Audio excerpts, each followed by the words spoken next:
Hello guys, Kannur Trekker കാനഡയുടെ പുതിയൊരു വീഡിയോയിലേക്ക് എല്ലാവർക്കും സ്വാഗതം.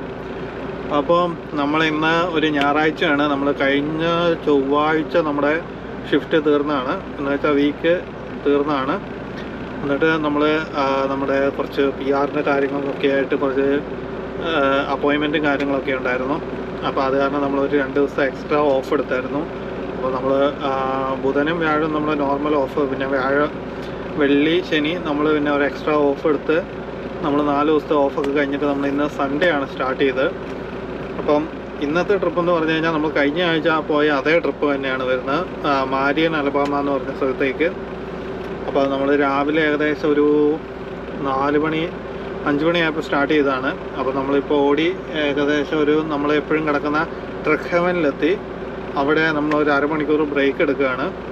അപ്പം കഴിഞ്ഞ ആഴ്ച നമ്മൾ പോയതെന്ന് പറഞ്ഞു കഴിഞ്ഞാൽ 2 ദിവസം ഫുൾ എടുത്തിട്ടാണ് നമ്മൾ ആ ലൊക്കേഷനിലോട്ട് പോയത്. പക്ഷേ ഇന്നിപ്പോൾ നമ്മൾ കറക്റ്റ് ഒരു ദിവസം ഓടി പിറ്റത്തെ ദിവസം അവിടെ എത്തുന്ന രീതിയിലാണ് പോകുന്നത്. എന്ന് വെച്ചാൽ നമ്മളിപ്പം രാവിലെ 5 മണിക്ക് സ്റ്റാർട്ട് ചെയ്തു. നമ്മൾ മാക്സിമം ഒരു ഷിഫ്റ്റിൽ ഓടിക്കുന്ന അത്ര ഓടിച്ച് നിർത്തി.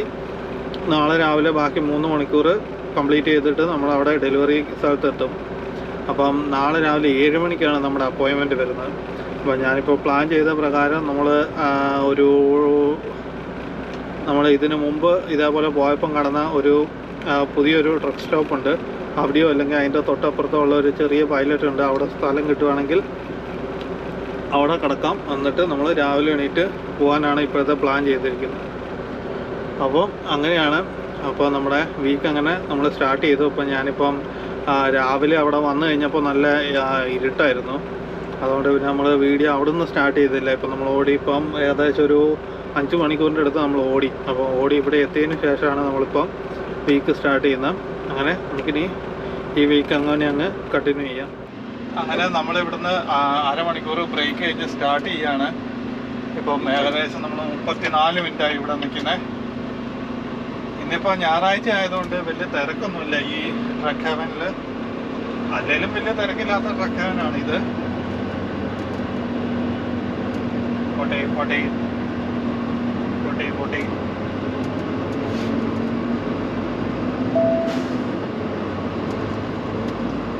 ഇപ്പം നമ്മളിപ്പോൾ തിരിഞ്ഞു പോകുമ്പോൾ നമ്മൾ ഇവിടെ നിന്ന് നേരെ തിരിഞ്ഞ് സ്കെയിലിൽ കൂടെ തന്നെയാണ് നമ്മൾ തിരിഞ്ഞു പോകേണ്ടത്. അതാണ് പ്രശ്നം വരുന്നത് ഇവിടുത്തെ. ഇവിടെ നിന്ന് ഒരു ഷാർപ്പ് യൂട്ടേൺ എടുക്കണം. എന്നിട്ട് വേണം നമുക്ക് സ്കെയിലിലോട്ട് കയറാൻ വേണ്ടി.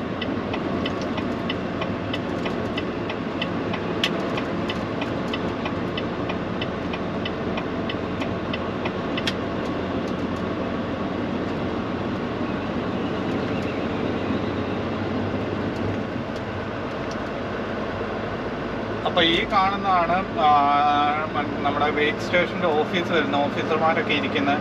അപ്പോൾ ഇതിൻ്റെ അപ്പുറത്തൂടെ ഇപ്പുറത്തൂടെയാണ് സ്കെയിലൊക്കെ വരുന്നത്. നമ്മൾ ഇതിലെ പോകുമ്പോഴാണ് അവർ ഓൺലൈൻ നമ്മൾ ഓടിക്കൊണ്ടിരിക്കുമ്പോൾ തന്നെ നമ്മുടെ വെയിറ്റ് ചെക്ക് ചെയ്തിട്ട് നമ്മളെ അകത്തേക്ക് കയറാൻ പറയുന്നതും ചെക്ക് ചെയ്യുന്നതൊക്കെ. അപ്പോൾ ഇന്നിപ്പോൾ സൺഡേ ആയതുകൊണ്ട് ഇവിടെ ആരുമില്ല. അതുമല്ല, യൂഷ്വലി ഈ ട്രക്ക് ഹെവൻ അങ്ങനെ ഓപ്പൺ ആവാത്ത ഒരു ട്രക്ക് ഹെവനാണ്.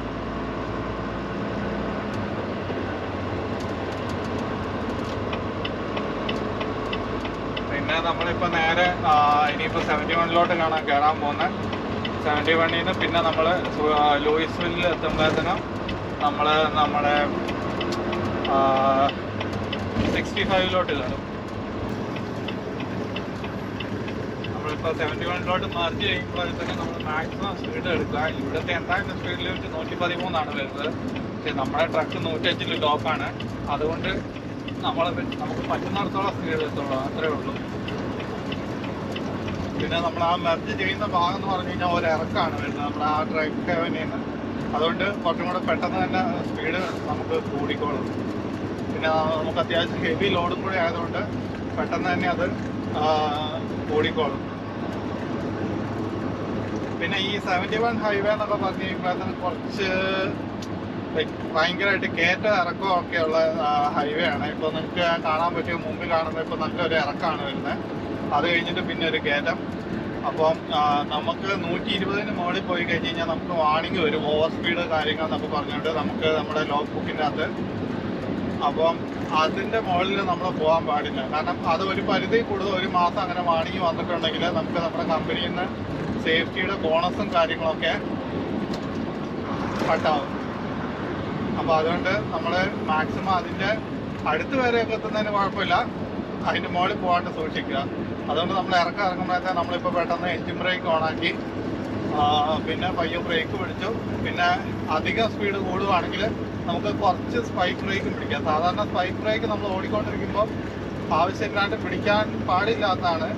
പക്ഷേ നമ്മൾ എന്തെങ്കിലും ഒരു എമർജൻസി വന്നപ്പോൾ ഇത്ര നല്ല സ്പീഡ് പോകുന്ന സമയത്ത് പെട്ടെന്ന് സ്പീഡ് കുറയ്ക്കണമെങ്കിൽ നമുക്ക് അത് പയ്യെ പിടിക്കാം. ഒരുമിച്ച് ഒറ്റയടിക്ക് വലിക്കരുത്. വലിച്ചു കഴിഞ്ഞിരുന്നാൽ നമ്മുടെ ടയർ ഫുള്ള് ലോക്കാവും. നമ്മുടെ ട്രെയിലറിൻ്റെ ടയർ മൊത്തം ലോക്കാവുക ചെയ്യുന്നത്.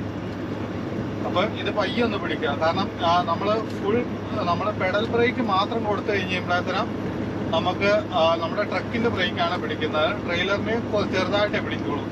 അപ്പോൾ നമുക്ക് ഭയങ്കരമായിട്ട് ഫോഴ്സ് ഫീൽ ആവുക, അല്ലെങ്കിൽ ഭയങ്കരമായിട്ട് വിയർ ആൻഡ് ടിയർ നമ്മുടെ ട്രക്കിൻ്റെ ബ്രേക്കിനാണ് വരിക. അതേ സ്ഥാനത്ത് നമ്മൾ കുറച്ച് സ്പൈക്ക് ബ്രേക്കും കൂടെ പിടിക്കുകയാണെങ്കിൽ നമ്മുടെ ട്രെയിലർ ബ്രേക്കും കൂടെ കുറച്ച് അധികം അപ്ലൈ ആയി തുടങ്ങും. അപ്പോഴത്തേനും നമുക്ക് അത്രയും വിയർ ആൻഡ് ടിയർ നമ്മുടെ ട്രക്കിൻ്റെ ബ്രേക്കിന് വരില്ല. അപ്പോൾ അതുകൊണ്ട് അത് ഒരു നെയ്ക്കിന് യൂസ് ചെയ്യുക, നമ്മുടെ സിറ്റുവേഷൻ അനുസരിച്ച് യൂസ് ചെയ്യുക. അല്ലെങ്കിൽ ഈ സ്പൈക്ക് ബ്രേക്ക് നമ്മൾ ഒരിക്കലും നമ്മൾ ഡ്രൈവിങ്ങിൽ യൂസ് ചെയ്യാൻ വേണ്ടി പ്രിഫർ ചെയ്യുന്ന സാധനമല്ല. പിന്നെ നമ്മുടെ ഓരോ സിറ്റുവേഷൻസ് അനുസരിച്ച് എമർജൻസി സമയത്ത് ഉപയോഗിക്കാൻ വേണ്ടി മാത്രമുള്ളതാണ് ഇത്. അത് ഞാൻ ആ ഒരു നെയ്ക്കിന് ഇങ്ങനെ ഉപയോഗിക്കുന്നുണ്ട്, ആ സിറ്റുവേഷൻ അനുസരിച്ചിരിക്കും. അങ്ങനെ നമ്മൾ ഓൾമോസ്റ്റ് 71 നമ്മൾ കഴിഞ്ഞു. ഇനിയിപ്പോൾ നമ്മൾ I-65 സൗത്തിലോട്ട് കയറാൻ പോവാണ്. ഈ 65 വഴിയാണ് ഇനിയിപ്പോൾ നമ്മൾ ഓൾമോസ്റ്റ് പോകുന്നത്. ഇനിയിപ്പോൾ നമ്മൾ ബ്രിമിംഗ്ഹാം വരെ നമ്മൾ 65 തന്നെയാണ് വരുന്നത്. ഇടയ്ക്ക് നാഷ്വില്ല് വരുന്നുണ്ട്. നാഷ്വില്ലിൽ നിന്ന് നമ്മൾ ജസ്റ്റ് 65 തന്നെയാണ് എടുക്കുന്നത്. അത് ക്രോസ് ചെയ്ത് കഴിയുമ്പോൾ 65 തന്നെ കയറി നമ്മൾ അങ്ങനെ അങ്ങ് പോവുകയാണ് ചെയ്യുന്നത്. അപ്പോൾ ഇതാണ് ലൂയിസ്വില്ല് സിറ്റി വരുന്നത്. നമ്മൾ സിറ്റിക്കകത്തൂടെയാണ് പോകുന്നത്. പിന്നെ ഒരു ബൈപ്പാസ് ഉണ്ട്. ഇപ്പോൾ സിറ്റിക്കകത്തൂടെ പോയാലും വലിയ കുഴപ്പമില്ല, ഇന്ന് സൺഡേ ആയതുകൊണ്ട്. അതുകൊണ്ട് നമ്മൾ സിറ്റിക്കകത്തൂടെയാണ് പോകുന്നത്. അപ്പോൾ അത്യാവശ്യം വലിയ ബിൽഡിങ്ങും കാര്യങ്ങളും എല്ലാം ഉണ്ട്. അത് എനിക്ക് തോന്നുന്നു ക്യാമറയിൽ കൂടെ കാണാൻ പറ്റുന്നുണ്ടെന്നാണ് തോന്നുന്നത്. പിന്നെ ഇവിടെ 2 സ്റ്റേഡിയം ഉണ്ട്. ഇവിടെ ഒരു സ്റ്റേഡിയം ഉണ്ട്, ഇതിൻ്റെ അപ്പുറത്തെ ഭാഗത്തും ഒരു സ്റ്റേഡിയം ഉണ്ട്.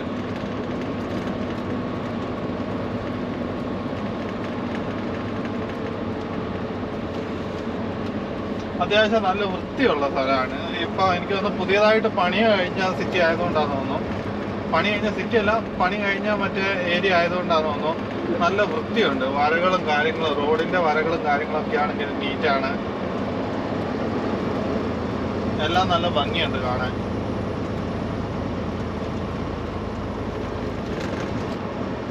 ഹലോ ഗായ്സ്, അങ്ങനെ നമ്മൾ ഓടി I-65 ഒരു വലിയൊരു റെസ്റ്റ് ഏരിയ ഉണ്ട്. നമ്മൾ ഇതിനു മുമ്പ് ഒരു ഡ്രോൺ ഷോട്ടൊക്കെ എടുത്തിട്ടുണ്ട് ഇവിടുന്ന്. ഇതല്ല, ഇതിൻ്റെ ഓപ്പോസിറ്റ് സൈഡിൽ വരുന്നത്. അവിടുന്ന് ഞാൻ ഡ്രോൺ ഷോട്ടൊക്കെ എടുത്തിട്ടുണ്ട്. അവിടെ ഒന്ന് നിർത്തി ഒന്ന് വാഷ്റൂമിൽ പോകാൻ വേണ്ടി. ഇനിയിപ്പം നമ്മൾ പ്ലാൻ ചെയ്തേക്കുന്ന ട്രക്ക് സ്റ്റോപ്പ് വരെ 2.25 മണിക്കൂർ. അപ്പോൾ നമുക്ക് ഇവിടുന്ന് ഒറ്റ സ്ട്രെച്ചിന് പോകാൻ പറ്റും എന്നാണ് എൻ്റെ പ്രതീക്ഷ. അപ്പോൾ നമ്മളൊന്ന് നിർത്തി വാഷ്റൂമിലൊക്കെ പോയി ഫ്രഷായി ഇനിയിപ്പോൾ നമുക്കൊന്ന് വണ്ടി ഒന്ന് മൊത്തം ഇൻസ്പെക്ട് ചെയ്തിട്ട് നമുക്ക് ഇവിടെ നിന്ന് സ്റ്റാർട്ട് ചെയ്യാം.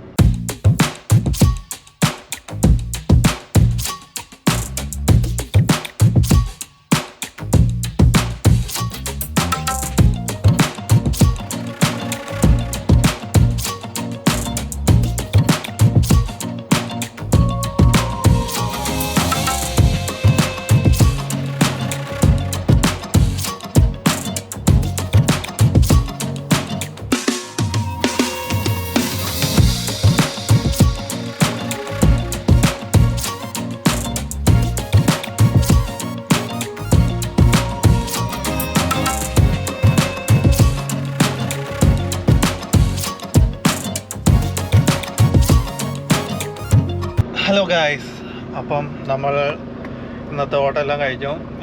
വരുന്ന വഴിക്കാണെങ്കിൽ നമ്മൾ ഒന്ന് വാഷ്റൂമിൽ പോകാൻ വേണ്ടി നിർത്തി കഴിഞ്ഞിട്ട് പിന്നെ നോക്കിയപ്പോൾ ഭയങ്കര മഴയായിരുന്നു. ഭയങ്കര മഴ എന്ന് പറഞ്ഞാൽ ഭയങ്കര മഴ. അപ്പം എനിക്കാണെങ്കിൽ മറ്റേ വണ്ടിയൊന്നും ഓടിക്കാനേ പറ്റുന്നില്ലായിരുന്നു. മുമ്പിലുള്ള വണ്ടികളൊക്കെ സ്ലോ ആയി ഫോർവേഡ് ഫ്ലാഷർ ഇട്ട് പയ്യായിരുന്നു പോകുന്നത്. ഞാൻ ആദ്യം ഒന്ന് പേടിച്ചു പെട്ട് പോകുമെന്ന്. കാരണം നമ്മൾ പ്ലാൻ ചെയ്ത ആ ട്രക്ക് സ്റ്റോപ്പ് വരെ കറക്റ്റ് ടൈം ആയിരുന്നു ഉണ്ടായിരുന്നത്. അതൊക്കെ എവിടെയെങ്കിലും ലേറ്റ് ആയി കഴിഞ്ഞ് കഴിഞ്ഞാൽ പ്രശ്നമാവും. പിന്നെ കുറേ നേരം അങ്ങനെ തന്നെ പൊയ്ക്കൊണ്ടിരിക്കുകയായിരുന്നു. പിന്നെ അവസാനമായി നാഷ്വില്ലിൻ്റെ അടുത്ത് എത്തിക്കഴിഞ്ഞ് കഴിഞ്ഞപ്പോഴത്തേക്കും ഒന്ന് ക്ലിയറായി വന്നു. അങ്ങനെ പിന്നെ വലിയ കുഴപ്പമില്ലാണ്ട് സമയം അധികം പുറത്ത് പോകാണ്ട് തന്നെ നമ്മൾ ഇവിടെ എത്തി. ഏകദേശം നമുക്കൊരു അരമണിക്കൂർ ബാക്കിയുള്ളപ്പോൾ തന്നെ നമ്മൾ ഈ ട്രക്ക് സ്റ്റോപ്പിലെത്തി. നല്ലൊരു പാർക്കിംഗ് കിട്ടി. നമ്മൾ ആ പാർക്കിങ്ങിലിട്ടു. ഇവിടെ നമ്മൾ ഇന്നാളെ ഒരു പ്രാവശ്യം വന്ന് കടന്നിട്ടുണ്ട്. ഒരു പുതിയ ട്രക്ക് സ്റ്റോപ്പാണ്. അപ്പം അവിടെയാണ് നമ്മളിപ്പോഴും കിടക്കുന്നത്. അപ്പം ഇനിയിപ്പം നമ്മൾ ഏകദേശം ഇവിടുത്തെ സമയം 4:15 4:30 ആയപ്പോഴാണ് നിർത്തിയത്. അപ്പോൾ നമ്മുടെ 2 മണി 2:15 2:30 ആകുമ്പോൾ നമ്മുടെ ടൈം റീസെറ്റ് ആകും. നമുക്ക് കുറച്ച് നേരത്തെ സ്റ്റാർട്ട് ചെയ്യണം. നമുക്ക് പോയിട്ട് ആദ്യം എണ്ണ അടിക്കണം. അര ടാങ്ക് ആയി എണ്ണ. അപ്പോൾ നമ്മൾ നേരത്തെ പോയി എണ്ണ അടിച്ചിട്ട് അങ്ങ് പോകാമെന്ന് വിചാരിക്കുന്നു. അപ്പോൾ ഇവിടുന്ന് ഒരു 3 മണിക്കൂർ ഡ്രൈവാണ് വരുന്നത്. അപ്പോൾ നമുക്ക് ഇവിടുന്ന് നേരെ പോയി എണ്ണ അടിച്ച് അതിനൊരു 15-20 മിനിറ്റ് എടുക്കും. എന്നിട്ട് അവിടെ നിന്ന് ഒരു കാപ്പിയൊക്കെ എടുത്തിട്ട് നമുക്ക് നേരെ അങ്ങോട്ട് പോകാം. എന്തായാലും ഒരു 7 മണിക്ക് മുമ്പ് അവിടെ എത്തിയാൽ മതി. അപ്പോൾ നമ്മൾ ഒരു 3 മണിക്കൂറിൻ്റെ ഒരു 1 മണിക്കൂർ 1.25 മണിക്കൂറിൻ്റെ ബഫർ ടൈം ഇട്ടിട്ടാണ് നമ്മൾ പോകുന്നത്. പിന്നെ രാവിലെ ആയതുകൊണ്ട് വലിയ ട്രാഫിക്കും കാണില്ല. അങ്ങനെ ഒരു ഗുണമുണ്ട്. അപ്പം അങ്ങനെയാണ് നമ്മുടെ പ്ലാൻ. പിന്നെ എന്നിട്ട് ഇനിയിപ്പോൾ നമുക്ക് ഫുഡെല്ലാം കഴിച്ചിട്ട് പെട്ടെന്ന് കിടക്കാം. കാരണം ഇന്നലെ ആകെ 3.5 മണിക്കൂറും കണ്ട മൊത്തത്തിൽ ഉറങ്ങിയത്. അപ്പം അങ്ങനെയാണ്. അപ്പം ഇതാണ് നമ്മൾ കിടക്കുന്ന ട്രക്ക് സ്റ്റോപ്പ്. ഓൾറെഡി നമ്മുടെ സൈഡിലൊക്കെ ഒരു വണ്ടികളുണ്ട്. പിന്നെ ഇവിടെ ഇപ്പോൾ നമ്മൾ കിടക്കുന്നിടത്ത് കള്ളികളൊക്കെ ആയിട്ട് തിരിച്ചിട്ടുണ്ട്. പിന്നെ ഇവിടെ ആ മുമ്പിൽ കിടക്കുന്ന ട്രക്കുകളുള്ള ഇടത്തും കുറച്ച് കള്ളികളായിട്ട് തിരിച്ചിട്ടുണ്ട്. പിന്നെ ബാക്കിയെല്ലാം ചുമ്മാ ഇങ്ങനെ ഓപ്പൺ ഏരിയ പോലെ വെച്ചിരിക്കുകയാണ്. അപ്പം അവിടെ ട്രക്കുകൾ അങ്ങോട്ടും ഇങ്ങോട്ടൊക്കെയാണ് പാർക്ക് ചെയ്ത് വെച്ചിരിക്കുന്നത്. അപ്പോൾ നമുക്കൊരു ഓർഡർ കിട്ടിയാൽ അപ്പോൾ ഇവിടുത്തെ കാര്യം എനിക്ക് അറിയില്ല. ഇവിടെ കസ്റ്റമർ പാർക്കിംഗ് ഉള്ളി എന്നൊക്കെ പറഞ്ഞിട്ട് പുറകിൽ എഴുതി വെച്ചിട്ടുണ്ട്. പക്ഷേ കഴിഞ്ഞ പ്രാവശ്യം വന്നപ്പോൾ ഞാൻ ഇവിടെ തന്നെയാണ് ഇട്ടത്. ആരും ഒന്നും പറഞ്ഞില്ല. എന്തായാലും നമുക്ക് ഇവിടെ തന്നെ ഇട്ട് നോക്കാം. ഇവിടെ ആണെങ്കിൽ ക്യാറ്റ് സ്കെയിലും ഉണ്ട്. പിന്നെ ബിൽഡിംഗ് ആണെങ്കിൽ പുതിയ ബിൽഡിംഗ് ആണ്. പിന്നെ നമ്മുടെ അപ്പുറത്ത് 1-2 പാർക്കിംഗ് കാലിയുണ്ട്. പിന്നെ അതിൻ്റെ അപ്പുറത്തേക്ക് വേറെയും പാർക്കിംഗ് ഉണ്ട്. അപ്പം ഇതാണ് നമ്മൾ കിടക്കുന്ന ട്രക്ക് സ്റ്റോപ്പ്. ഞാൻ വരുന്ന വഴിക്ക് നമ്മൾ ഒരു പൈലറ്റ് നോക്കിയായിരുന്നു. എന്ന് വെച്ചാൽ ഇതിൻ്റെ അപ്പുറത്തെ സൈഡിൽ തന്നെ അത് ചെറിയൊരു പൈലറ്റാണ്. അപ്പോൾ അവിടെ ആ 10 പാർക്കിംഗ് ആണ്ടേ ഉണ്ടായിരുന്നുള്ളൂ. അതൊക്കെ ഓൾറെഡി ഫുള്ളാണ്. പിന്നെ ഞാൻ വിചാരിച്ചെന്നാൽ പിന്നെ ഇവിടെ തന്നെ വരാം. ഇവിടുത്തെ വാഷ്റൂമും കാര്യങ്ങളൊക്കെ ആണെങ്കിൽ നല്ല പക്ക ക്ലീനാണ്. പിന്നെ 24 hours ഇത് ഓപ്പണുമാണ്. അപ്പം അങ്ങനെയാണ് കാര്യങ്ങൾ. അപ്പോൾ നമുക്ക് പെട്ടെന്ന് ഫുഡ് കഴിച്ചിട്ട് കിടക്കാം. Good morning guys. അപ്പം നമ്മൾ ഇന്ന് രാവിലെ എഴുന്നേറ്റു. ഇന്ന് ഫ്രഷായി അകത്ത് പോയി പെട്ടെന്ന് തന്നെ നമ്മൾ ഫ്രഷായിട്ട് വന്നു. അപ്പോൾ നമ്മൾ കറക്റ്റ് 10 മണിക്കൂറായപ്പോൾ തന്നെ നമ്മുടെ ഇൻസ്പെക്ഷൻ സ്റ്റാർട്ട് ചെയ്ത് തീർന്നു. അപ്പോൾ നമ്മളിവിടുന്ന് സ്റ്റാർട്ട് ചെയ്യുകയാണ്. ഇനിയിപ്പോൾ നമുക്ക് ഇവിടുന്ന് ഒരു 3 മണിക്കൂറാണുള്ളത്. അപ്പോൾ നമ്മളിവിടുന്ന് ഒരു 2:30 ആയപ്പോൾ സ്റ്റാർട്ട് ചെയ്തു. അപ്പം 3:45 4:45 5:45 നമ്മളത്തെ അവിടെ എത്തേണ്ടതാണ്. നമുക്ക് 7 മണിക്കാണ് അപ്പോയിൻമെൻറ്റ്. അതിൻ്റെ ഇടയ്ക്കൊന്ന് എണ്ണ അടിക്കാനൊന്ന് നിർത്തണം. അപ്പം അതൊക്കെയാണ് കാര്യങ്ങൾ. എന്തായാലും നമുക്ക് പെട്ടെന്ന് ഇവിടുന്ന് ഇനിയിപ്പോൾ അധികം ലേറ്റ് ആക്കാൻ പറ്റില്ല. നമുക്ക് എണ്ണയും കൂടെ അടിക്കേണ്ടതുണ്ട്. എന്തായാലും നമുക്ക് നോക്കാം. 2000 years later. Hello guys. അപ്പം നമ്മൾ ഇപ്പം നമ്മുടെ 2ാമത്തെ ദിവസത്തെ ഓട്ടവും കഴിഞ്ഞു. നമുക്ക് ഇടയ്ക്ക് വീഡിയോ ഒന്നും പിടിക്കാൻ നേരം കിട്ടിയില്ല. ഫുൾ ടൈറ്റായിട്ടുള്ള ഓട്ടമായിരുന്നു. നമ്മൾ ഏകദേശം ഒരു 3-3.5 മണിക്കൂർ ഡ്രൈവ് ചെയ്ത് നമ്മൾ ഇന്ന് കടന്ന സ്ഥലത്ത് നിന്ന് നമ്മൾ രാവിലെ പറഞ്ഞ പോലെ നമ്മൾ പോയി ഡെലിവറി ചെയ്യുമ്പോൾ തന്നെ അവരെനിക്ക് റിട്ടേൺ ലോഡ് അയച്ചു തന്നായിരുന്നു. അതെന്ന് പറയുമ്പോൾ കഴിഞ്ഞ ആഴ്ച കിട്ടിയ അതേ ലോഡ് നമ്മൾ തിരിച്ച് വിൻസറിലോട്ട് വരുന്ന വഴിക്ക് തന്നെ വേറൊരു ഡയറക്ഷനിൽ വേറൊരു വഴിക്കാണ് വരുന്നത്. ആ വഴിക്ക് തന്നെയാണ് ഒരു പിക്കപ്പ് വരുന്നത്. അവിടെ ട്രെയിലർ സ്വിച്ചാണ് വരുന്നത്. അങ്ങോട്ട് ഏകദേശം 2.25 മണിക്കൂറുണ്ടായിരുന്നു. അപ്പോൾ നമ്മൾ അത് ഓടി അവിടെ എത്തി. പിന്നെ പെട്ടെന്ന് തന്നെ ട്രെയിലർ സ്വിച്ച് ചെയ്ത് നമ്മൾ ഓടി കഴിഞ്ഞ പ്രാവശ്യം കടന്ന ട്രക്ക് ഹെവൻ വരെ ഓടാൻ വേണ്ടി ഇരുന്നതാണ്. പിന്നെ ഇടയ്ക്ക് കുറച്ച് ട്രാഫിക്കും കാര്യങ്ങളൊക്കെ കിട്ടി. ഇതാണെങ്കിൽ പിന്നെ നമുക്ക് അവിടെ എത്തൂലെന്ന് ഏകദേശം ഓൾമോസ്റ്റ് ടൈറ്റാണ് വരുന്നത്. വലിയ അധികം ഡിഫറൻസ് ഇല്ലായിരുന്നു. പിന്നെ നമ്മുടെ വണ്ടിയുടെ സ്പീഡൊക്കെ കുറവായതുകൊണ്ട് എന്തായാലും എത്തുമെന്ന് ഉറപ്പായിരുന്നു. അതുകൊണ്ട് പിന്നെ ഞാൻ അങ്ങോട്ട് പോകണ്ടെന്ന് വിചാരിച്ചു. എന്നിട്ട് ഞാൻ അതിൻ്റെ ആ ഒരു ട്രക്ക് ഹെവനിൽ നിന്ന് ഒരു 3/4 മണിക്കൂർ മുമ്പേ ഉള്ള ഒരു പൈലറ്റിൽ നിർത്തി. നമ്മൾ ഏർലി മോർണിംഗ് തുടങ്ങിയതുകൊണ്ട് ഇവിടെ നമുക്ക് ഏർലി മോർണിംഗ് നമുക്കിവിടെ നേരത്തെ എത്താൻ പറ്റി. അതുകൊണ്ട് ഇവിടെ പാർക്കിങ് നന്നായിട്ട് കിട്ടി. അപ്പോൾ ഞാൻ അതിൻ്റെ ഡ്രോൺ ഷോട്ട് എടുത്തിട്ടുണ്ട്. ഇവിടെ ഒരു TA-യും ഒരു പൈലറ്റും ഒരുമിച്ചിട്ടുള്ളതാണ്. അപ്പം ഈ പൈലറ്റിൻ്റെ പാർക്കിങ് സെപ്പറേറ്റ് ആണ് വരുന്നത്. പൈലറ്റിനോട് ബിൽഡിങ്ങിനോട് ചേർന്നിട്ടല്ല, സെപ്പറേറ്റ് ആണ് വരുന്നത്, റോഡിൻ്റെ ഇപ്പുറത്തെ വശത്ത്. അപ്പോൾ ഞാനൊരു ഡ്രോൺ ഷോട്ട് എടുത്തിട്ടുണ്ട്. നിങ്ങൾ ആദ്യം അതൊന്ന് പോയി കണ്ടിട്ട് വാ.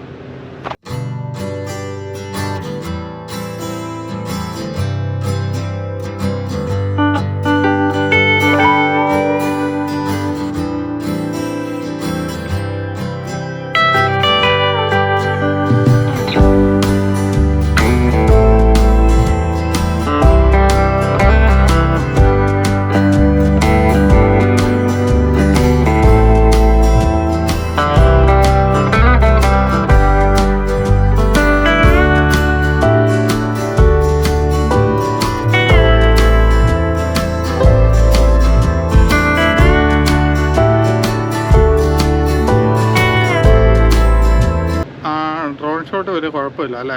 അത്യാവശ്യം അവിടെ എന്തോ ഒരു പന്തലൊക്കെ കെട്ടി വെച്ചിട്ടുണ്ട്. ഞാൻ അങ്ങോട്ട് പോയി നോക്കിയില്ല, ഇനി വേണമെന്ന് പോയി നോക്കാൻ.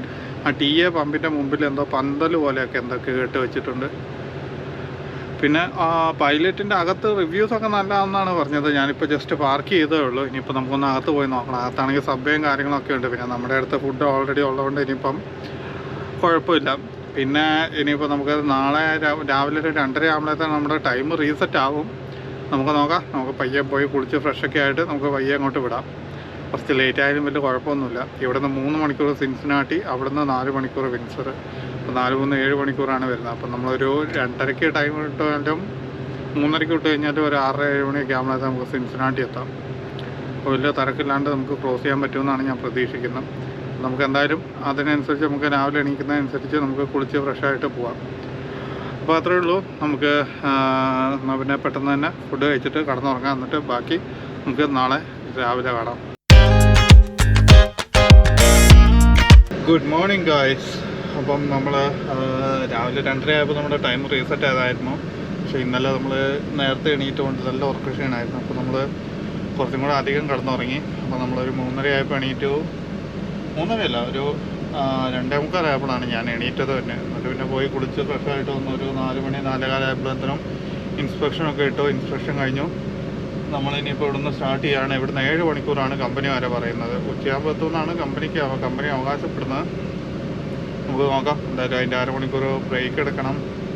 അങ്ങനെ കുറച്ച് കാര്യങ്ങളുണ്ട്. എന്തായാലും നമുക്ക് നോക്കാം. ഇവിടുന്ന് എന്തായാലും നമുക്ക് അടിച്ചുമുട്ടങ്ങ് പോവാം.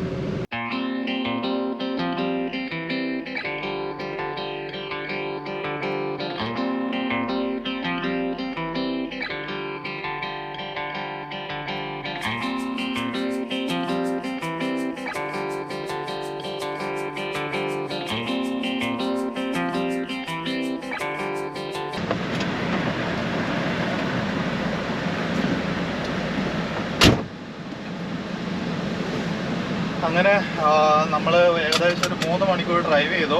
സിൻസിനാട്ടി സിറ്റിക്കകത്ത് കയറുന്നതിന് മുമ്പേ ഒരു റെസ്റ്റ് ഏരിയ നമ്മൾ നിർത്തിയിരിക്കുകയായിരുന്നു, ഒന്ന് വാഷ്റൂമിൽ പോകാൻ വേണ്ടി. അപ്പോഴാണ് കമ്പനിയിൽ നിന്ന് റിപ്ലൈ അല്ല, മെസ്സേജ് വന്നത് ET എന്താണെന്നൊക്കെ ചോദിച്ചുകൊണ്ട്. അപ്പം നമ്മൾ ET ഒക്കെ കൊടുത്തിട്ടുണ്ട്. നമ്മൾ അപ്പോൾ സിൻസിനാട്ടിയിലോട്ട് കയറാൻ പോവാണ്. അപ്പം നമ്മൾ നേരെ 75 വഴിയാണ് പോകുന്നത്. അത് എളുപ്പമുള്ള വഴിയാണ്. ഇപ്പുറത്ത് കാണുന്നതാണ് 275. അത് സിൻസിനാട്ടിയുടെ ബൈപ്പാസാണ്. അപ്പം നമ്മൾ ഹസാർഡസ് മെറ്റീരിയലൊക്കെ കൊണ്ടുപോവുകയാണെങ്കിൽ എന്ന് വെച്ചാൽ ഈ മറ്റേ ഈ പൊട്ടിത്തെറിക്കുന്നതോ മറ്റേ തീ പിടിക്കുന്നതോ അങ്ങനത്തെ ഉള്ള ഐറ്റംസൊക്കെ ഹസാർഡസ് മെറ്റീരിയൽ കൊണ്ടുപോവുകയാണെങ്കിൽ അവർക്ക് ഈ ടൗണിൽ കൂടെ പോകാൻ മറ്റേ പെർമിറ്റില്ല. അവർ ഇതിൻ്റെ ഔട്ടർ റിംഗ് റോഡായ 275 വഴി വേണം പോകാൻ വേണ്ടി. അപ്പോൾ നമുക്കിപ്പോൾ ഹസാർഡസ് മെറ്റീരിയലൊന്നും അല്ലാത്തതുകൊണ്ട് നമ്മൾ നേരെ 75 കൂടി തന്നെ ടൗണിൽ കൂടി അങ്ങ് പോവുകയാണ് ചെയ്യുന്നത്. കാരണം അത് കുറച്ച് അധികമാണ് ഓട്ടമാണ് വരുന്നത്. കുറച്ചധികം കിലോമീറ്റർ നമ്മൾ ഓടുകയും ചെയ്യണം. കുറച്ച് സമയം വേസ്റ്റുമാണ്. ഇവിടെ വലിയ യൂഷ്വലി എല്ലാ മാപ്പും ഈ വഴി തന്നെയാണ് കാണിക്കുന്നത്. ഒരു പരിധി കൂടുതൽ ട്രാഫിക് ആണെങ്കിൽ മാത്രമേ നമുക്ക് ആ വഴി എടുക്കേണ്ട ആവശ്യമുള്ളൂ. ഞാൻ ഇതുവരെ ഒരു 2-2.5 വർഷത്തിനിടയ്ക്ക് ഞാൻ ആ ഹൈവേ എടുത്തിട്ട് ഇതുവരെ ഞാൻ പോയിട്ടില്ല. ഇതാകുമ്പോൾ ഒരുവിധം വലിയ കുഴപ്പമില്ല. ഇപ്പം നമ്മുടെ പീക്ക് അവേഴ്സ് ഇങ്ങനെ കഴിഞ്ഞുകൊണ്ടിരിക്കുന്നതുകൊണ്ട് നമ്മുടെ നേരത്തെ ഉണ്ടായിരുന്ന ട്രാഫിക്കെല്ലാം കുറച്ച് കുറഞ്ഞു വന്നിട്ടുണ്ട്. നേരത്തെ ഒരു 10 മിനിറ്റ് ട്രാഫിക് കാണിക്കുന്നുണ്ടായിരുന്നു. ഇപ്പോൾ അതെല്ലാം കുറഞ്ഞിട്ട് ഒരു 4 മിനിറ്റ് ട്രാഫിക്കായി. എന്ന് വെച്ചാൽ ഇവിടെ തൊട്ട് ട്രാഫിക്ക് തുടങ്ങാണെന്നാണ് നമ്മുടെ മാപ്പിനകത്ത് കാണിക്കുന്നത്. നമുക്ക് മാപ്പിനകത്ത് കാണാൻ പറ്റും ഇങ്ങനെ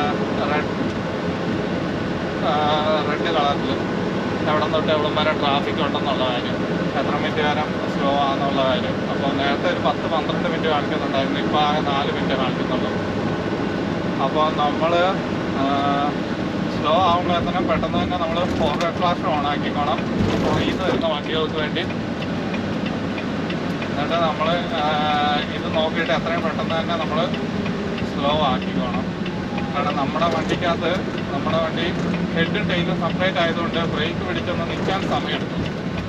നമുക്ക് ചാടി കാറുകാർ ബ്രേക്ക് പിടിക്കുന്ന പോലെ നമുക്ക് അങ്ങനെ ബ്രേക്ക് പിടിച്ചൊന്ന് നിർത്താൻ പറ്റില്ല. അപ്പോൾ ഞാൻ കഴിഞ്ഞ ദിവസം പറഞ്ഞ പോലെ നമ്മൾ സ്പൈക്ക് ബ്രേക്ക് എപ്പോഴും അപ്ലൈ ആയിരിക്കണം, നമ്മുടെ എൻജിൻ ബ്രേക്ക് ഓൺ ആയിരിക്കണം. ഇതൊക്കെയാണ് നമുക്ക് വണ്ടി പെട്ടെന്ന് തന്നെ സ്ലോ ചെയ്യാനുള്ള മാർഗങ്ങൾ.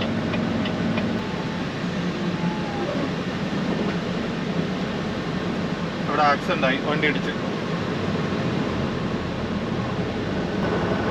അത് ഒരു ലൈവ് ആക്സിഡൻ്റ് ആയിരുന്നു, ഇപ്പോൾ നമ്മുടെ മുമ്പിൽ തന്നെ നടന്നത്. അതെനിക്ക് തോന്നുന്നു ആ പുറകെ വന്ന പെണ്ണുങ്ങളെന്തോ മറ്റേ ഇതില്ലാണ്ടെങ്ങാണ്ട് വന്നതെന്ന് തോന്നുന്നു, ഫോണിൽ കുത്തി കളിച്ചുകൊണ്ടിരുന്നാണ്ട് വന്നതെന്ന് തോന്നുന്നു. മുമ്പിൽ ട്രാഫിക്കായി വണ്ടി നിർത്തി അറിഞ്ഞില്ല, നേരെ വന്ന് ഇടിച്ചങ്ങ് കയറ്റി. അങ്ങനെ നമ്മൾ ആ ഒരു ചെറിയ ട്രാഫിക്ക് കഴിഞ്ഞ് നമ്മളിപ്പോൾ ആ ഇറക്കം ഇറങ്ങാൻ വേണ്ടി പോവുകയാണ്. ഇതാണ് സിൻസിനാട്ടിയിലെ ഒരു മെയിനായിട്ടുള്ള ഇറക്കം. അതേപോലെ നമ്മൾ അവിടുന്ന് വരുന്ന സമയത്ത് അത്യാവശ്യം നല്ല കയറ്റാണ് വരുന്നത്. അപ്പോൾ നമ്മൾ ഹെവി ലോഡ് കൊണ്ടൊക്കെയാണ് വരുന്നതെങ്കിൽ നമ്മൾ മീൻസ് നമ്മുടെ എൻജിൻ ബ്രേക്ക് ലെവൽ 3-ലായിരിക്കും ഇട്ടിട്ടുണ്ടാവുക. നമ്മുടെ ബ്രേക്ക് എപ്പോഴും അത്യാവശ്യം കുറച്ച് ഹാർഡായിട്ട് തന്നെ പിടിക്കേണ്ടി വരും. നമ്മുടെ ലൈക്ക് പെഡൽ ബ്രേക്ക്, പിന്നെ നമ്മുടെ പെഡൽ ബ്രേക്ക് ചിലപ്പം നമ്മളെ അതിങ്ങനെ അധികം പിടിച്ചുകൊണ്ടിരിക്കുമ്പോൾ ചിലപ്പോൾ ചൂടാവാൻ സാധ്യതയുണ്ട്. അപ്പോൾ അതെല്ലാം ശ്രദ്ധിക്കണം. പിന്നെ ഓൾറെഡി നമ്മൾ സ്പീഡ് കുറച്ചിട്ടായിരിക്കും വരുന്നത്. അങ്ങനെ കുറേ കാര്യങ്ങൾ ശ്രദ്ധിക്കേണ്ടതുണ്ട്. അതേപോലെ ഇവിടുന്ന് പോകുന്ന സമയത്ത് ഈ കയറ്റെന്ന് പറഞ്ഞു കഴിയുമ്പോൾ നല്ല ഹെവി ലോഡ് കൊണ്ടാണ് വരുന്നതെങ്കിൽ നമ്മൾ ഫോർവേഡ് ഫ്ലാഷർ ഇട്ട് ഏറ്റവും സൈഡിലത്തെ ലൈൻ, ഏറ്റവും റൈറ്റ് ലൈനിൽ നിന്നിട്ട് പയ്യെ കയറുള്ളൂ നമ്മുടെ ട്രക്കുകളൊക്കെ. അപ്പോൾ ഇപ്പം നമ്മൾ വലിയ ഹെവി ലോഡ് അല്ലാത്തത് കൊണ്ട് നമ്മൾ വെറും സെക്കൻഡ് ഗിയറിലാണ്, സെക്കൻഡ് ലെവല് മറ്റേ ഇതിലാണ് ഇട്ടിരിക്കുന്നത്, എൻജിൻ ബ്രേക്കിലാണ് ഇടുന്നത്. എന്നിട്ട് നമ്മൾ പയ്യെ അങ്ങോട്ട് ഇറങ്ങിക്കോളും. പിന്നെ വലിയ ഹെവി ലോഡ് അല്ലാത്തതുകൊണ്ട് അങ്ങ് ഇറങ്ങിക്കോളും. അപ്പോൾ നിങ്ങൾക്ക് എനിക്ക് തോന്നുന്നു ക്യാമറയിൽ കൂടെ നിങ്ങൾക്ക് കാണാൻ പറ്റുമെന്ന് തോന്നുന്നു. അവിടെ നല്ല വ്യൂ വരുന്നുണ്ട് നമ്മുടെ സിൻസിനാട്ടി സിറ്റിയുടെ. അതെനിക്ക് അറിയില്ല ക്യാമറയിൽ കിട്ടുന്നുണ്ടോയെന്ന്. കാരണം അത് പിടിക്കണമെങ്കിൽ ഒരാൾ നമ്മുടെ സൈഡിൽ ഇരുന്നിട്ട് സൂം ചെയ്ത് പിടിക്കണം, നല്ല വിഷ്വൽ കിട്ടണമെങ്കിൽ. അല്ലാണ്ട് നമുക്ക് നമ്മുടെ ഗോപ്രോയിൽ അങ്ങനെ കിട്ടില്ല, ഫോണിൽ പിടിക്കേണ്ടി വരും. അതാണെങ്കിൽ നമ്മൾ ഒരാൾ ഇപ്പോൾ നമ്മൾ വണ്ടി ഓടിച്ചുകൊണ്ടിരിക്കുന്ന സമയത്ത് ഇവിടെ നമുക്ക് എന്തായാലും അതങ്ങനെ പിടിക്കാനേ പറ്റില്ല. കാരണം നമുക്ക് അതിൻ്റെ ഇടയ്ക്ക് ഈ 3-4 കാര്യങ്ങൾ നോക്കി ശ്രദ്ധിച്ചെടുക്കേണ്ടതുകൊണ്ട് നമുക്ക് അവിടെ സൂം ചെയ്ത് ഫോണിൽ പിടിക്കാൻ പറ്റിയല്ല. അത് വേറെ ഒരാൾ അവിടെ തന്നെ ഇരുന്ന് പിടിക്കേണ്ടി വരും. എനിക്ക് തോന്നുന്നു കുറച്ച് കിട്ടുന്നുണ്ടോയെന്ന് തോന്നുന്നു ക്യാമറയിൽ. ഇപ്പോൾ നമ്മുടെ ലെഫ്റ്റ് സൈഡിൽ കാണുന്ന പോലെയാണ് ഇങ്ങനെ വണ്ടികൾ, പുതിയ വണ്ടികൾ വരുമ്പോൾ ഇങ്ങനെ ഒറ്റ ഡ്രൈവർ വന്നിട്ട് ഇങ്ങനെ കൊണ്ടാവുന്ന രീതിയാണ്. ഇങ്ങനെ കുറേ കണക്ട് ചെയ്തിട്ട് ഇങ്ങനെ വണ്ടികൾ ഇങ്ങനെ അടുപ്പിച്ചെടുത്തോണ്ട് പോകും. ഇതിപ്പോൾ നമ്മൾ അവിടെ ഇവിടെയൊക്കെ പോകുമ്പോൾ ഇങ്ങനെ വലിയ 2-3 വണ്ടികൾ, ഇതിപ്പോൾ എനിക്ക് തോന്നുന്നത് ബങ്കില്ലാത്ത 2 വണ്ടികളായതുകൊണ്ടാണ് 3 എണ്ണം പുറകിൽ കണക്ട് ചെയ്തിരിക്കുന്നത്. ഇല്ലെങ്കിൽ യൂഷ്വലി 2 വണ്ടികളാണ് പുറകോട്ട് കണക്ട് ചെയ്തിട്ട് കൊണ്ടാവുന്നത്. നമ്മളെ പോലത്തെ ബങ്കുള്ള വണ്ടികളാണെങ്കിൽ അതാകുമ്പോൾ ഒറ്റ ഡ്രൈവർ മതി, 3 വണ്ടി നമുക്ക് 3 അല്ല 4 വണ്ടി നമുക്ക് ഇതേപോലെ കൊണ്ടുപോകാൻ പറ്റും. നല്ല എളുപ്പമുള്ള പണിയാണിത്. എൻ്റെ ഒരു ഫ്രണ്ട് ഇതേപോലെ ഇങ്ങനെ ചെയ്യുന്നുണ്ടായിരുന്നു. അവൻ മാനിറ്റോബയിലായിരുന്നു ഉണ്ടായിരുന്നത്. അപ്പോൾ അവൻ്റെ കമ്പനിക്ക് വേണ്ടിയൊക്കെ ഇങ്ങനെ മറ്റേ US മറ്റേ വോൾവോയുടെ കമ്പനിയിലൊക്കെ പോയിട്ട് വണ്ടി എടുത്തുകൊണ്ട് വരുന്നുണ്ടായിരുന്നു. ഇതേപോലെ അത്യാവശ്യം നല്ല പേയ്മെൻറ്റ് കിട്ടുന്നുണ്ട്. അതെന്ന് പറഞ്ഞു കഴിയുമ്പം അവനെ കമ്പനി ചിലവിൽ ഫ്ലൈറ്റ് ടിക്കറ്റ് കൊടുത്തിട്ട് അങ്ങോട്ട് പറഞ്ഞു വിടും. എന്നിട്ട് അവൻ അവിടെ പോയിട്ട് അവിടെ റൂം എടുത്ത് താമസിച്ച് പിറ്റത്തെ ദിവസം വണ്ടി ഇതേപോലെ അവർ കമ്പനിയിൽ നിന്ന് തന്നെ എല്ലാം സെറ്റാക്കി കൊടുക്കും. ഇതേപോലെ കണക്ട് ചെയ്തിട്ട് എല്ലാം സെറ്റാക്കി കൊടുക്കും. നമ്മൾ ജസ്റ്റ് വണ്ടി ഇൻസ്പെക്ട് ചെയ്തിട്ട് വണ്ടി ഇങ്ങനെ എടുത്തുകൊണ്ട് വന്നാൽ മാത്രം മതി. അപ്പം നമ്മൾ അവിടുന്ന് വണ്ടി എടുത്തുകൊണ്ട് വരുന്നു, ബോർഡർ ക്രോസ് ചെയ്യുന്നു, വണ്ടി യാർഡിൽ കൊണ്ടുപോയി ഇട്ടാൽ മതി. അവിടുത്തെ വർക്ക്ഷോപ്പിൽ പണിക്കാർ ബാക്കി ഡിസ്കണക്ട് ചെയ്യലും കാര്യങ്ങളെല്ലാം ചെയ്തോളും. നമ്മളൊന്നും അറിയേണ്ട ആവശ്യമില്ല. കാരണം ഇത് ക്രെയിനും കാര്യങ്ങളൊക്കെ വെച്ചിട്ട് വേണം അത് ഡിസ്കണക്ട് ചെയ്തെടുക്കാൻ വേണ്ടി. അപ്പോൾ നമുക്ക് എണ്ണ അടിക്കാൻ വേണ്ടി 2 കാർഡാണ് വേണ്ടത്. ഒന്ന് നമ്മുടെ BVD കാർഡ്, ഇത് കമ്പനിയുടെ ഫ്യൂൽ കാർഡാണ്, കമ്പനിയുടെ ക്രെഡിറ്റ് കാർഡ് പോലത്തെ നമുക്ക് എണ്ണയൊക്കെ അടിക്കാനും കമ്പനിക്ക് എന്തെങ്കിലും വണ്ടിക്ക് മേടിക്കാനൊക്കെ ഉള്ള കാർഡ്. പിന്നെ ഇത് നമ്മുടെ ലൗസിൻ്റെ പോയിന്റ്സ് കാർഡ്. ഇത് നമുക്ക് ഇവിടുന്ന് ഈ ട്രക്ക് സ്റ്റോപ്പിൻ്റെ ബ്രാൻഡിൽ നിന്ന് നമുക്ക് കിട്ടുന്നതാണ്. അപ്പോൾ ഇതിൻ്റെ അകത്താണ് നമ്മുടെ പോയിന്റ് എല്ലാം കളക്ട് ആവുന്നത്. ഇത് വെച്ചിട്ടാണ് നമുക്ക് കുളിക്കാനും പിന്നെ നമുക്ക് ആ പോയിന്റ്സ് വെച്ച് എന്തെങ്കിലുമൊക്കെ പർച്ചേസ് ഒക്കെ ചെയ്യാൻ പറ്റുന്നത്. അപ്പോൾ ഇത് രണ്ടുമാണ് നമുക്ക് വേണ്ടത്. അപ്പോൾ ഇത് ഉപയോഗിച്ചിട്ടാണ് നമ്മൾ എണ്ണ അടിക്കുന്നത്. അപ്പോൾ നമുക്ക് ആദ്യം പോയി എണ്ണ അടിക്കാം.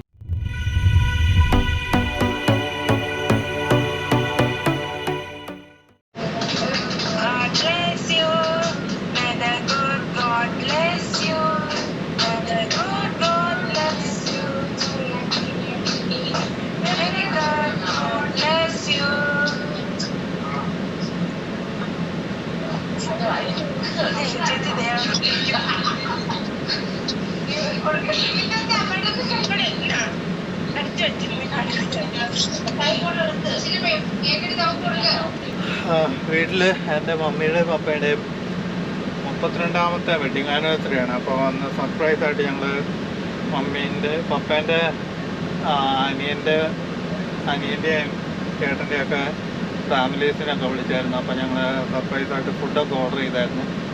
അപ്പോൾ അവർ കേക്ക് മുറിക്കായിരുന്നു, അതിൻ്റെ വീഡിയോ ആണ് ഇപ്പോൾ. ഇപ്പോൾ നമ്മൾ എന്തായാലും വണ്ടി പാർക്ക് ചെയ്തുകൊണ്ട് അപ്പോൾ കറക്റ്റ് ആ സമയത്ത് തന്നെയായിരുന്നു. അപ്പോൾ പിന്നെ അവർ നമ്മുടെ വാട്സപ്പിൽ വിളിച്ചിട്ട് നമ്മൾ ഓൺലൈനിൽ വെച്ചോണ്ടായിരുന്നു കേക്ക് കട്ട് ചെയ്യുന്നത്. അത് ഇരുന്ന് കാണുവാണ്. അപ്പം അതെന്തായാലും ഓക്കെ ആയി. ഇനിയിപ്പോൾ നമുക്ക് നേരെ പോയി അകത്ത് പോയി പേപ്പറും കാര്യങ്ങളൊക്കെ സെറ്റാക്കാം. ഹലോ ഗായ്സ്, അങ്ങനെ നമ്മൾ ഇവിടെ ഇപ്പോൾ എണ്ണ അടിക്കാൻ വേണ്ടി നിർത്തിയിട്ട് ഇപ്പം പറഞ്ഞു കഴിഞ്ഞാൽ ഏകദേശം 1 മണിക്കൂറായി. പെട്ടെന്ന് തന്നെ പോകാമെന്ന് വിചാരിച്ചായിരുന്നു, പക്ഷേ ഇപ്പോൾ 1 മണിക്കൂറായിരുന്നു. ഒരു 15 മിനിറ്റ് നമ്മളെന്തായാലും അവിടെ എണ്ണ അടിക്കാനും നിർത്തി. അതിന് ശേഷം ഇപ്പോൾ ഒരു 3/4 മണിക്കൂറായി. നമ്മൾ ആദ്യം വന്ന് ബാത്റൂമിലൊക്കെ പോയി. പിന്നെ നമ്മൾ അവിടുന്ന് ചെസ്റ്റേഴ്സിൽ നിന്ന് നമ്മൾ മറ്റേ ഇത് മേടിച്ചു, ചിക്കൻ ബിസ്ക്കറ്റ് മേടിച്ചു, രാവിലത്തെ ബ്രേക്ക്ഫാസ്റ്റ്. അപ്പം നമുക്ക് നമ്മുടെ എണ്ണ അടിക്കുന്ന പോയിൻ്റ് ഉള്ളതുകൊണ്ട് നമുക്ക് അത് തന്നെ ഉപയോഗിച്ചാൽ മതി. അപ്പോൾ അത് മേടിച്ചു. അപ്പം പിന്നെ നമ്മളെടുത്തു, ലൗസിൽ നിന്ന് ഒരു കാപ്പി എടുത്തു. പിന്നെ നമ്മുടെ പ്രിൻ്റ് ഔട്ട് എടുക്കാനുണ്ടായിരുന്നു, അതൊക്കെ എടുത്തു. അപ്പോൾ കമ്പനിയിൽ നിന്ന് മെസ്സേജ് വന്നു, ലോഡ് ഇതുവരെ ക്ലിയർ ആയിട്ടില്ലെന്ന്. പ്രശ്നമാവുമോ എന്നാണ് ഞാൻ വിചാരിക്കുന്നത്. ഇനിയിപ്പം നമ്മൾ അവസാനം ഈ ബോർഡറിൻ്റെ അടുത്ത് എവിടെയെങ്കിലും പോയി കിടക്കേണ്ടി വരുമോ എന്നാണ് ഞാൻ വിചാരിക്കുന്നത്. എന്തായാലും കുഴപ്പമില്ല, നമുക്ക് ഇവിടുന്ന് എന്തായാലും വിടാം. ഇവിടുന്ന് ഇനി ഒരു 3-3.5 മണിക്കൂറുണ്ട് കമ്പനിയിലോട്ട്. അപ്പോൾ നമുക്ക് അതിൻ്റെ അടുത്ത് എവിടെയെങ്കിലും പോയി കിടക്കാം, നമുക്ക് നോക്കാം അവരെന്താ പറയുന്നതെന്ന്. നമുക്ക് ഇവിടുന്ന് സ്റ്റാർട്ട് ചെയ്യാം. A few moments later. Hello guys, അങ്ങനെ നമ്മൾ നമ്മുടെ യാർഡിലെത്തി, ട്രെയിലർ ഡ്രോപ്പ് ചെയ്തു, പേപ്പർ വർക്കൊക്കെ സബ്മിറ്റ് ചെയ്തു. അപ്പോൾ മറ്റന്നാൾ എന്തായാലും ലീവാണ്. അപ്പോൾ പിന്നെ നമ്മൾ നാളത്തെ അവൈലബിലിറ്റി കൊടുത്തിട്ടുണ്ട്. പക്ഷെ നമ്മൾ കൊടുക്കുന്നതിന് മുമ്പ് നമുക്ക് ഓൾറെഡി അടുത്ത ട്രിപ്പ് സെറ്റാക്കി വെച്ചിട്ടുണ്ട് അവർ. നാളത്തെ ട്രിപ്പ് എന്ന് പറഞ്ഞു കഴിഞ്ഞാൽ നമുക്ക് ലെക്സിങ്ടൺ കെൻറ്റക്കി എന്ന് വെച്ചാൽ നമ്മൾ ഇന്ന് വന്ന വഴിക്ക് തന്നെയാണ് വരുന്നത്. സിൻസിനാട്ടിക്ക് കുറച്ച് മുമ്പുള്ള ഒരു സ്ഥലമാണ് ലെക്സിങ്ടൺ എന്ന് പറയുന്നത്. അത് ചെറിയൊരു സിറ്റിയാണ്. അപ്പോൾ അവിടെ നമ്മൾ ഓൾറെഡി പണ്ടൊക്കെ നമ്മൾ ഡെലിവറിക്ക് പോയിട്ടുള്ള ഒരു സ്ഥലമുണ്ട്, അവിടെയുണ്ട്. പിന്നെ അത് കൂടാണ്ട് ആദ്യത്തെ ഡെലിവറി നമ്മൾ ആദ്യമായിട്ട് പോകുന്ന ഒരു ലൊക്കേഷനാണ്. അതപ്പം ഞാൻ അഡ്രസ്സൊക്കെ മേടിച്ചിട്ടുണ്ട്. അതപ്പം വലിയ കുഴപ്പമില്ല, ഓക്കെയാണ് ലൊക്കേഷൻ. അപ്പം കമ്പനിയിൽ നമ്മൾ ഓൾറെഡി 3 മണിയാണ് സ്റ്റാർട്ട് ടൈം പറഞ്ഞിരിക്കുന്നത്. കാരണം നമ്മൾ ഏകദേശം 3:30 ആയപ്പോഴാണ് ഇവിടെ നിർത്തിയത്. അപ്പോൾ 1:30 ആകുമ്പോൾ ടൈം റീസെറ്റ് ആവും. അത് ഓപ്പൺ വിൻഡോ ആണെന്നാണ് പറഞ്ഞത്. ഇവിടുന്ന് 5 മണിക്കൂറുണ്ട് ഡ്രൈവ്. എന്തായാലും നമ്മൾ സൺഡേ തുടങ്ങിയല്ലോ, അപ്പോൾ ഇനി ഒരു 2 ദിവസത്തെ കാര്യമേ ഉള്ളൂ. അപ്പോൾ പിന്നെ നമുക്ക് നോക്കാം അവരെന്താണ് ഉദ്ദേശിക്കുന്നതെന്ന്. ഇതുവരെ തീരുമാനമായിട്ടില്ല. അവർ റിട്ടേൺ ലോഡ് എന്തെങ്കിലും ഉണ്ടാവും എന്നാണ് പറഞ്ഞിരിക്കുന്നത്. കാരണം നാളെ തന്നെ റിട്ടേൺ ലോഡ് കിട്ടിയില്ല, പണിയാണ്. മറ്റന്നാൾ പബ്ലിക് ഹോളിഡേ ആണ് വരുന്നത്. അപ്പോൾ നമുക്ക് പറയാൻ പറ്റില്ല. അപ്പോൾ അങ്ങനെയാണ് കാര്യങ്ങൾ വരുന്നത്. എന്തായാലും നമുക്ക് നോക്കാം. അപ്പം ഞാൻ വിചാരിക്കുന്നത് എന്തായാലും കുറച്ച് നേരത്തെ സ്റ്റാർട്ട് ചെയ്യാം. ഒരു 1:30 ആകുമ്പോൾ തന്നെ സ്റ്റാർട്ട് ചെയ്ത് കഴിഞ്ഞാൽ നമുക്ക് സിൻസിനാട്ടി തിരക്കാവുന്നതിന് മുമ്പ് തന്നെ നമുക്ക് സിൻസിനാട്ടി ക്രോസ് ചെയ്യാം എന്ന് ഞാൻ വിചാരിക്കുന്നു. അതുകൊണ്ട് ഞാൻ വിചാരിച്ചു ഇനിയിപ്പം വീട്ടിൽ പോകണ്ട. വീട്ടിൽ പോയി കഴിഞ്ഞ് കഴിഞ്ഞാൽ ടി വി ഒക്കെ കണ്ടിരുന്ന സമയം പോവുള്ളൂ. അപ്പം ഇന്ന് ഇവിടെ തന്നെ കിടക്കാമെന്ന് വിചാരിച്ചു. എന്നിട്ട് നമുക്ക് നാളെ രാവിലെ എണീറ്റ് പോകാമെന്ന് വിചാരിക്കുന്നു. അങ്ങനെ നമ്മൾ വണ്ടി കൊണ്ടുവന്ന് പാർക്ക് ചെയ്തു. ഇനിയിപ്പോൾ നമുക്ക് പെട്ടെന്ന് കിടക്കാനുള്ള എന്തെങ്കിലുമൊക്കെ ഒരു വക നോക്കാം.